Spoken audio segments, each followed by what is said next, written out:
भणो असो सब सारी प्रजा असो विचार होतो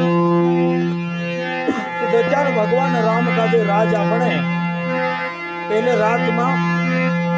राजा दशरथ राम का जो स्वीकारतो હતો कि भाई तो आज तो राजकुमार छे बापू संधारे उठी तुसे काजे राज्य विभीषण बनो छे तू राजा बन जाए राजा बनने कारण ना कोई तू कोई मरायो रहे तारो ना कई तू घड़ियो रहे कि तू राज्य कसु चलाड़ीश कोणी काजे पूछीने चलाड़ीश राम कहे कि मारू लक्ष्मण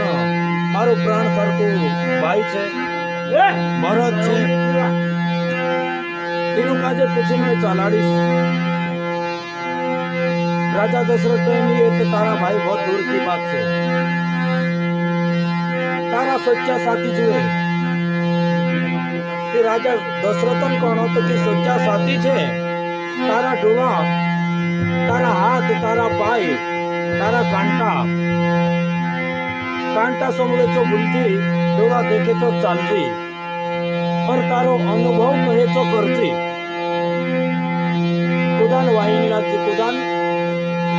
नहीं समझती तू ज्ञान देतो तू सोनारे राज्य विभीषण करने कारण राज ने जोड़िया એને बनवास हो जो भगवान राम का